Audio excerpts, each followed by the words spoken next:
मित्रों, राधे राधे। जय जय श्री सीताराम।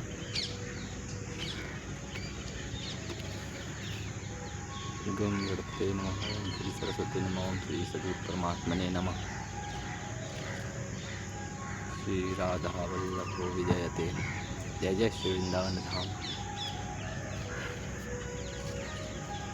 अगला सर्ग 7 का मध्य भाग।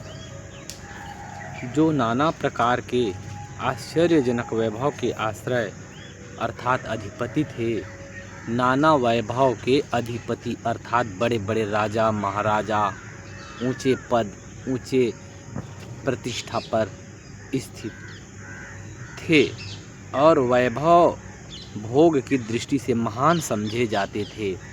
वैभव भोग की दृष्टि से महान समझे जाने वाले बड़े बड़े सम्राट चक्रवर्ती ऐसे समझ सकते हैं। ऐसे पुरुष भी अपने दोष युक्त पौरुष अर्थात पापाचरण से ही नरकों के अतिथि हुए हैं। बड़े बड़े राजा महाराजा कहलाने वाले चक्रवर्ती सम्राट भी यदि हो गए, यदि उल्टे पुरुषार्थ अर्थात पापाचरण करे तो वो भी नरक में चले गए, अपना पतन कर लिए, उच्च पदवी से भ्रष्ट हो गए हैं। सहस्त्रों संपदाओं और हजारों विपत्तियों से पूर्ण, मतलब बहुत से संपदा और बहुत से विपदा अर्थात विपत्ति, क्योंकि हर एक व्यक्ति के जीवन में सुख और दुख, अच्छी परिस्थिति और बुरे परिस्थिति आते ही रहते हैं, स्वाभाविक बात है। तो उसको कह रहे हैं सहस्त्रों संपदाओं और हजारों विपत्तियों से पूर्ण, नाना प्रकार की अनुकूल प्रतिकूल दशाओं में पड़े हुए विभिन्न जातियों के प्राणी अपने पुरुषार्थ से ही उन्हें लांघ कर कल्याण के मार्ग पर अग्रसर होते हैं। अर्थात सभी के जीवन में सुख दुख है, परिस्थितियाँ अनुकूल और प्रतिकूल सभी के जीवन में है, परंतु जो जाति अपने पुरुषार्थ से ही लांघ जाते हैं, अपने जो अपने खून पसीना एक करना ऐसे हम लोग कहते हैं, जो पुरुषार्थ करेंगे परिश्रम करेंगे तो सब सुख दुख से पार होकर के सबको लांघ जाएंगे, उनसे ऊपर हो जाएंगे, अपने दुखों से मुक्ति पा सकते हैं और पाते हैं। शास्त्रों के अभ्यास, गुरु के उपदेश और अपना प्रयत्न, समझिए ध्यान से। शास्त्रों के, अब भगवान वशिष्ठ जी राम जी को समझा रहे हैं, सुना रहे हैं। शास्त्रों के अभ्यास, गुरु के उपदेश और अपना प्रयत्न, ठीक है। शास्त्र की कृपा, गुरु की कृपा और अपना भी कृपा, आत्म कृपा जो बताया गया है कि जब हम स्वयं प्रयास नहीं करेंगे तो हमें कुछ भी प्राप्त नहीं हो सकता है। इन तीनों से ही सर्वत्र पुरुषार्थ की सिद्धि देखी गई है। जब ये तीन, शास्त्र गुरु और अपना, तीनों की जब कृपा जब मिले तो इन्हीं से सभी सिद्धि की प्राप्ति होती है।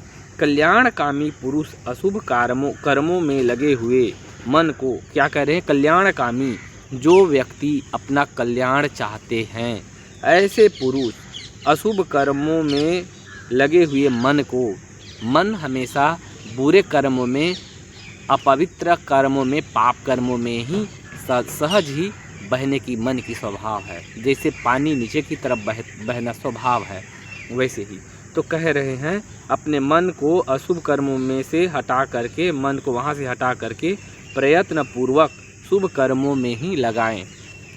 शुभ कर्मों में लगाने के लिए प्रयत्न करना पड़ेगा, मेहनत और कष्ट सहना पड़ेगा। अपने मन को मोड़ना बहुत बड़े कष्ट की बात है, और जिसने अपने मन को मोड़ना सीख गया तो वो बंधन से मुक्ति की ओर, दुख से सुख की ओर, अंधकार से प्रकाश की ओर, परम मुक्ति की ओर वो अग्रसर हो सकता है। एक अभ्यास के बाद में मन को मोड़ने का, छोटे छोटे बातों में मन को मोड़ने का अभ्यास करना चाहिए। मेरे को ये खाने का मन हो रहा है तो उसको थोड़ी देर के लिए मन को मोड़ने का अभ्यास करें कि ये खाने का मन कर रहा है, मन जा रहा है खाने में, ये चटोरापन में खाऊं, उसको रोकने का कोशिश करें, उसको नहीं खिलाएंगे। तो छोटे छोटे गुरुदेव के वचन सुनने से ये अभ्यास जल्दी हो जाएगा। गुरुदेव भगवान तो यही उपदेश में समझाते हैं।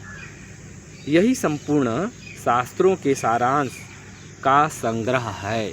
यही सब जो शास्त्र है उसके सारांश है, वही मेन उसका मलाई है, लास्ट उसका जो संग्रह है। वत्स, भगवान वशिष्ठ जी राम जी को कह रहे हैं, वत्स जो वस्तु कल्याणकारी है, जो तुच्छ नहीं सबसे उत्कृष्ट है, जो कल्याणकारी वस्तु है तथा जिसकी कभी विनाश नहीं होता, उसी का यत्न पूर्वक आचरण करो। ऐसे सिद्धि जो सदैव कल्याणकारी है, जिसका कभी अंत नहीं होता, अर्थात मोक्ष पद आत्म पद के लिए ही ऐसे शब्द का व्यवहार किया है। और ऐसा आचरण करो जिसे आत्म पद में स्थित हो सके। यही सब गुरुजन उपदेश देते हैं। गुरुजन दुखों से पार जा, सच्चे गुरु और शास्त्र कभी दुख से बचने का उपाय नहीं बताते हैं, दुख और सुख दोनों से बचने का उपाय बताते हैं, और परम सुख सदा के लिए सुख में पहुंचने के लिए, अपने आत्मा में स्थित होने के लिए ही उपदेश देते हैं। यही सब गुरुजन उपदेश देते हैं कि यत्नपूर्वक क्या करो, पौरुष से ही अभीष्ट वस्तु की सिद्धि होती देखी जाती है।